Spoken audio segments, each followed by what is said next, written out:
Phone call తో మీ బంగారాన్ని విడిపించి ప్రెజెంట్ మార్కెట్ రేట్ కే కొని బ్యాలెన్స్ అమౌంట్ ని క్యాష్ గా లేకపోతే సమానమైన బంగారాన్ని మీకిస్తుంది అక్షయ గోల్డ్ హబ్.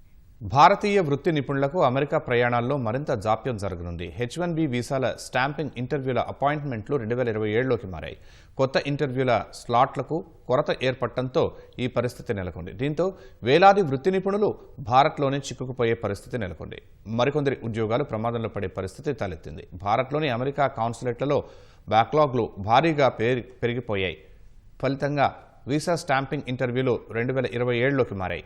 వాస్తవానికి డిసెంబర్ 2025లో వీటిల్లో తొలిసారి జాప్యం చోటు చేసుకుంది. నాడు ఇంటర్వ్యూలను మార్చి 2026కు మార్చాల్సి వచ్చింది. తర్వాత ఆ తేదీలు అక్టోబర్కు, ఇప్పుడు 2027కు మారినట్లు మీడియా కథనాలు వెల్లడిస్తున్నాయి. ఢిల్లీ, ముంబై, చెన్నై, హైదరాబాద్, కోల్కతా కేంద్రాల్లో కొత్త ఇంటర్వ్యూ స్లాట్లు లేవు. ప్రస్తుతం ఉన్న అపాయింట్మెంట్లను అధికారులు 18 నెలల తర్వాతకు మార్చాల్సి వచ్చింది. ఫలితంగా 2027 సంవత్సరం మధ్యలోకి అవి చేరాయి. ప్రస్తుతం అమెరికాలో ఉన్న వృత్తి నిపుణులు వీసా స్టాంపింగ్ కోసం తిరిగి భారత్కు వెళ్లవద్దని ఇమిగ్రేషన్ నిపుణులు సూచిస్తున్నారు. స్టాంపింగ్ కోసం భారత్కు చేరుకున్న వేలాది మంది వృత్తి నిపుణులు తిరిగి అమెరికా వెళ్లలేక ఇక్కడే చిక్కుకుపోయారు. వీరిలో కొందరి భార్యాపిల్లలు అమెరికాలో ఉండగా తల్లిదండ్రులు భారత్లో ఉండిపోవాల్సిన పరిస్థితి నెలకొంది.